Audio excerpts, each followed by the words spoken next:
他实力抵达宇宙之主5阶。他修炼短暂，怎么可能这么轻易扛住？ For hundreds of years, the entire universe ocean thought Lo Feng was hiding, weakened, afraid to show his face without his stolen wings.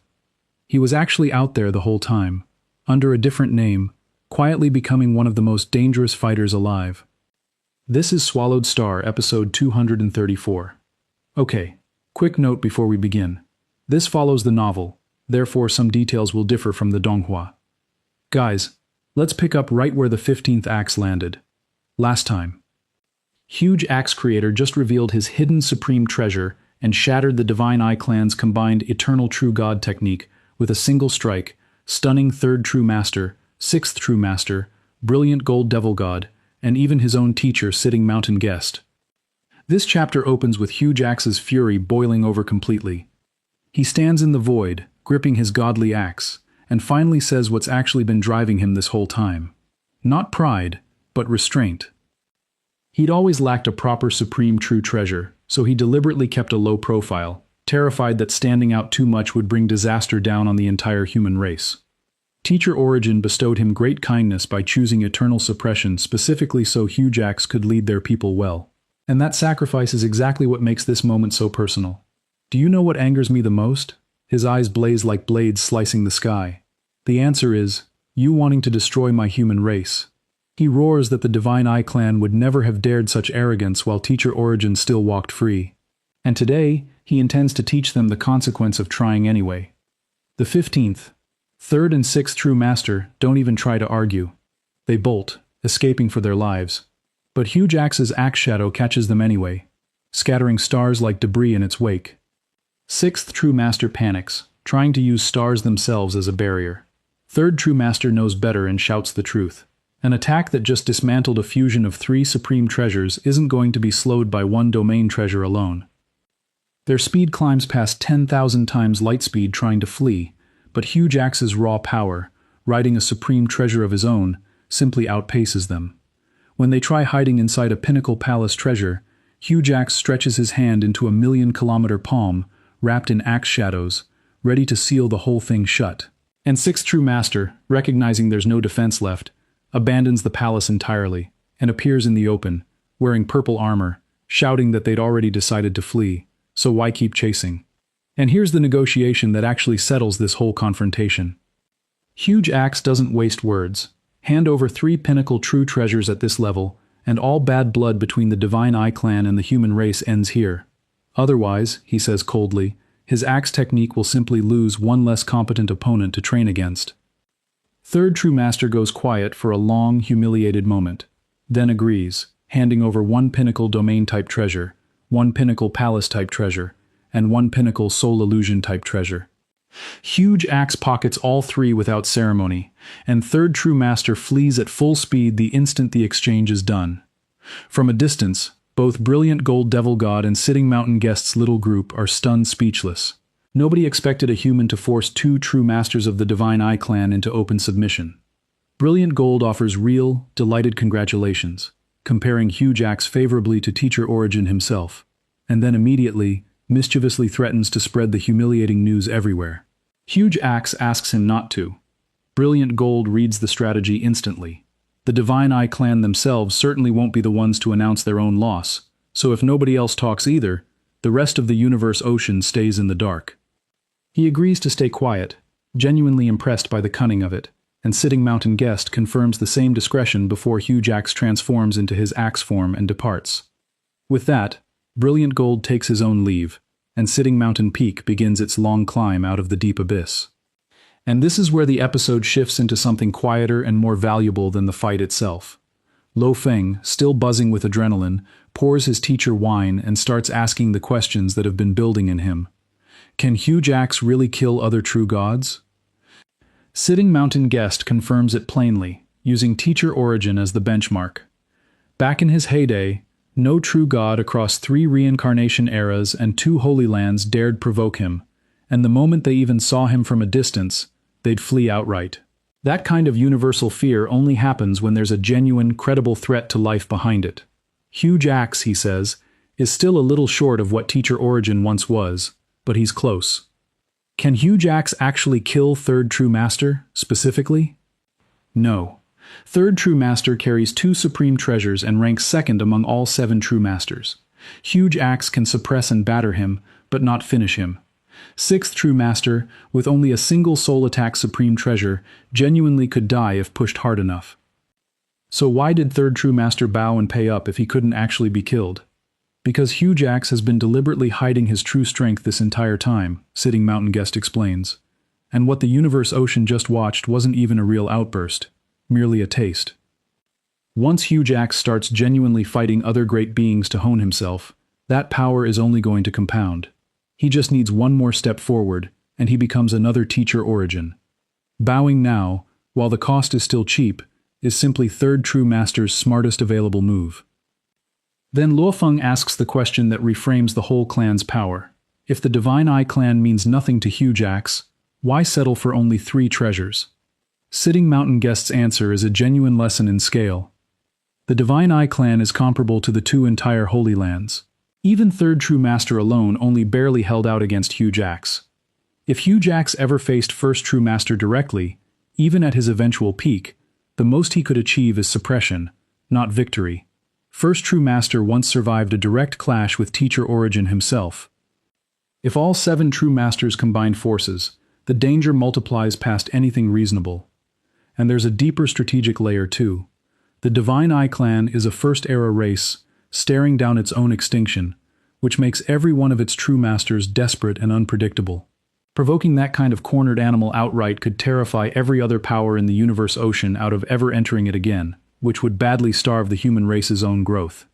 Taking 3 treasures quietly settles the score without forcing anyone's hand into open war. A clean, low-risk resolution that benefits everyone who isn't the Divine Eye clan. And when Luofeng pushes on the deepest question of all, why is Teacher Origin, and now possibly Huge Axe, capable of reaching heights no one else can? Sitting Mountain Guest gives a rare, genuinely thoughtful answer instead of deflecting outright. He suspects Huge Axe received direct guidance from Teacher Origin, since pure self-comprehension alone shouldn't produce results this extreme in either of them.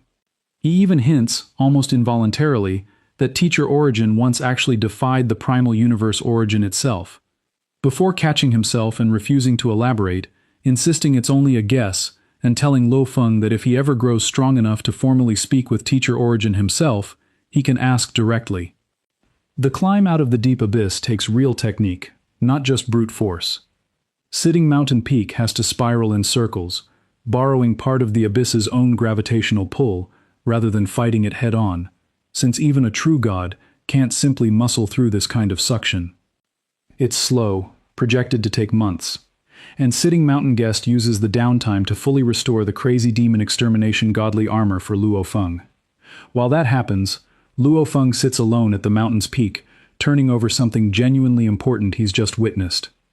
The enormous gap between a universe master and a true god, and works out a piece of cosmic law worth understanding in full, because it explains why so many true gods fear the primal universe so deeply. Inside the primal universe itself, true gods face crushing restriction whenever they clash with a universe master. Their absolute authority to enforce orders instantly breaks down, their godly power gets capped down to a universe master's own perfect gene ceiling, there's a hard universal power limit they simply cannot exceed no matter what, and killing a universe master carries severe, guaranteed punishment to their own godly body afterward.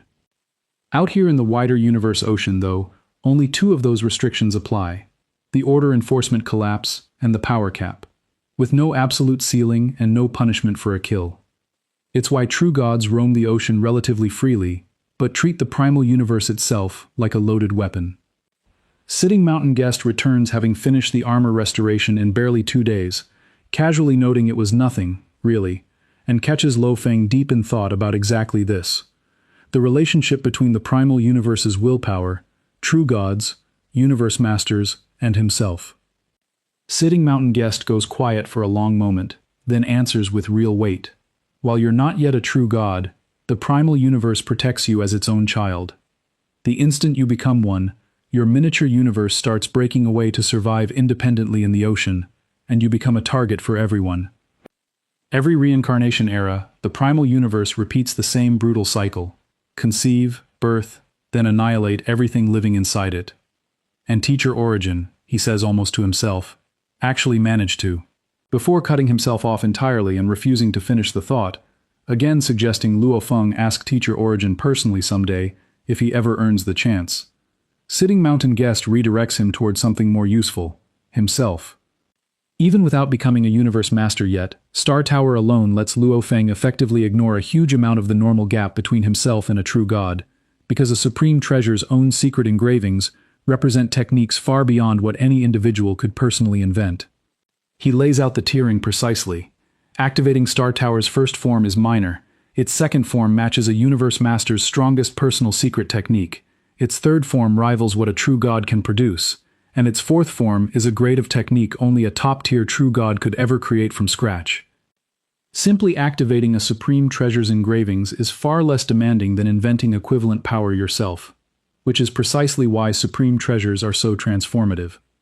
And then he lays out the full 6-level classification of Universe Masters that Luo Feng has never heard before. Beginner-level Masters, whose life genes only multiply in the hundreds, can't create secret techniques at all. That's the first level. Ordinary Masters multiplying in the thousands can create ultimate secret techniques. The second level. Above that sit the third and fourth tiers, and then the fifth, home to beings like Star River Master, Primal Chaos City Leader, and 5 Chaos Master himself.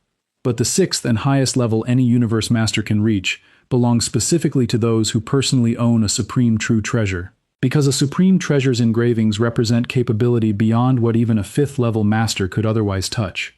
A 6th-level Master, Sitting Mountain Guest notes, is genuinely comparable to a true god who lacks a Supreme Treasure of their own. And Huge Axe's newly revealed 15th Axe technique, he speculates, likely wasn't something Huge Axe invented from scratch at all. More likely, he simply comprehended and activated the engravings already etched into the godly axe itself once he acquired it. Getting fully clear of the deep abyss takes close to 3 months. Along the way, Sitting Mountain Guest personally guides Luo Feng through comprehending the Crazy Demon Extermination godly armor, and Luo Feng learns something genuinely striking in the process. 5 Chaos Master's signature 5 Beasts Great Extermination move was never original at all. It was simply an adaptation of the armor's own third-level secret engravings. Sitting Mountain Guest frames the whole hierarchy in a memorable way. Even simple-minded locals can learn to swing a stone or a stick as a weapon.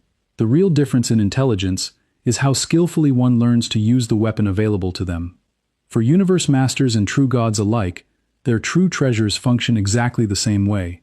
Mastering a treasure's engravings well enough to build secret techniques from them is how legendary figures earn their names across the whole ocean. Even Luo Feng himself is a living example.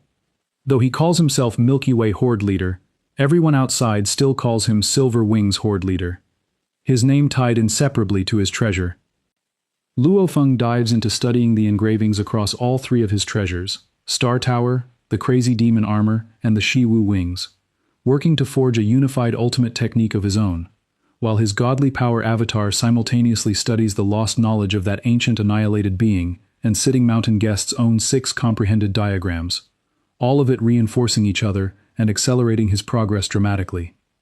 He races through the armor's defensive engravings and 2 of the 3 attack tier levels on its golden right arm quickly. The 3rd level takes noticeably longer, requiring real patience before it finally clicks. Sitting Mountain Guest notes that even the armor's triple-tier attack engravings, while modest next to Star Tower's own, still match a Universe Master's strongest achievable technique. And once Luo Feng can fully drive them, his overall command of the engraving picture path will more or less reach genuine Universe Master caliber. With that, they finally clear the deep abyss, and Sitting Mountain Guest departs, Star Tower reshaping itself into a Crimson Palace disguise via the Blood Cloud Pearl, and the 2 of them splitting off in separate directions. Here's a quiet but important detail for the wider story. The Divine Eye Clan never lets word of their humiliating loss spread, which means the rest of the Universe Ocean has no idea another being close to Teacher Origin's caliber has emerged. And nobody ever hears about Huge Axe fighting again afterward, which tracks, since it takes actual grudges or genuine treasure to draw a true god into open conflict, and no one's willing to provoke that particular fight twice. Back in the mysterious space, Luo Feng, dressed casually, deceptively relaxed, spends his days walking the quiet island, while his consciousness works through sitting mountain guests' 6 comprehended diagrams, recognizing them as a once-in-a-lifetime opportunity. The better his command of the engraving picture path becomes now, the dramatically faster his eventual comprehension of true universal law will be, once he reaches true God level himself. Meanwhile, his actual godly power avatar continues journeying through the dangers of Universe Boat, steadily closing on a specific destination. And then the story leaps forward. 300 years pass. In the Divine Eye clan's first miniature universe, 5 Chaos Master sits quietly at his own godly palace when An Yong Master's avatar arrives with news. And here's the reveal that reframes everything about the last few centuries. Luo Feng never went quiet out of fear at all. Operating under a completely different identity, Luo Feng has spent the last 300 years boldly adventuring through the deepest, most dangerous inner reaches of Universe Boat itself, under the name Cracking Gold Master. A figure who first made his name 300 years ago fighting over a true treasure inside Universe Boat's interior, then vanished from notice for a long stretch, only recently resurfacing to participate in 2 more treasure disputes that quietly proved his combat level had reached rank 4 among Universe Masters. The truth breaks fully in the Wave of Stars Ocean, a region every bit as dangerous as God-destroying Valley, and considerably larger, where several powers regularly clash over emerging top-tier domain treasures. During one such fight, Cracking Gold Master intervened directly, and the battle turned genuinely horrifying. Ziya, Master of 5 Chaos's own generation, lost his original body entirely, while Cracking Gold Master walked away with the prize, his true power finally on full, undeniable display. And that's the moment the mask slipped. A witnessing true god named Shui Chang Master, from the Second Universe era, recognized him on sight and shouted out loud, "Your Silver Wings Horde leader." And from that instant, the entire Universe Ocean learned that Cracking Gold Master and Luo Feng were the same person all along. 5 Chaos Master's reaction lands with real weight, because Luo Feng has genuinely haunted him ever since he died because of him. He never expected the man he'd assumed was hiding, wounded and treasureless, to actually be rank 4 already. A jump this dramatic, this fast, is deeply unsettling to hear. And Yong Master, who bears his own grudge with Luo Feng, admits he's just as thrown. Nobody expected this level of close combat power to develop so quickly. Together, driven by the same first-era doomsday pressure that's made every being of their generation increasingly desperate and reckless, the 2 of them decide to hunt him down together, even though reaching him deep in the Wave of Stars Ocean will take considerable time. 5 Chaos doesn't hesitate. It'll be more difficult later, and with nearly 3 universe eras of patience behind him, waiting is nothing he particularly fears. Time keeps moving regardless of anyone's plans, and by the time we catch back up with Luo Feng directly, it's his 620th year inside Universe Boat. On Thunder Island in the virtual universe, Primal Chaos City Leader reacts with real surprise when Luo Feng announces his next destination, the Black Striped Stone Pillar, also called the Celestial Magic Pillar, chosen specifically for its extraordinary time dilation. 10,000 years pass beside the pillar for every single year outside it, meaning Luo Feng can sharpen his willpower and comprehend law simultaneously while barely spending any real time at all. Primal Chaos City Leader admits he genuinely can't follow Luo Feng's reasoning anymore, but he also can't argue with the results, so he simply lets it go. And here's the astonishment underlying that whole exchange. Both Primal Chaos City Leader and Huge Axe Creator sparred with Luo Feng directly in the virtual universe by this point and came away stunned. His godly power still only matches an ordinary Universe Master's, 100 times Life Gene level, but his techniques are staggeringly ahead of that. The Merge Supreme technique Luo Feng simulated using the Crazy Demon armor was already beyond anything even Primal Chaos City Leader or 5 Chaos Master themselves could produce, despite Luo Feng not even having reached Universe Master rank yet. He's created that power purely by walking the engraving picture path. Luo Feng lays out his own progress with quiet pride. Across the past several hundred years, especially since the Wave of Stars Ocean incident forced him fully out into the open, he comprehended Sitting Mountain Guest's 6 diagrams to genuine Universe Master level, and used that foundation to create his own signature supreme technique, Cracking Gold, while learning to drive the armor's full 3rd-level engravings. His raw godly power may still be comparatively weak, but on pure technique, he's already a top-tier 4th-level Universe Master. And the moment he actually becomes a Universe Master and gains real godly power to match, he expects to reach top-tier 5th level. Enough, by his own calculation, to genuinely rival his own teacher, Primal Chaos City leader. So think about what just happened across these 320 years. Everyone in the Universe Ocean assumed Lo Feng had gone quiet because he was weakened, treasureless, afraid. And the entire time, he was quietly becoming one of the most technically gifted fighters alive, sitting on a level of raw skill that even a true god's own disciple can't fully explain.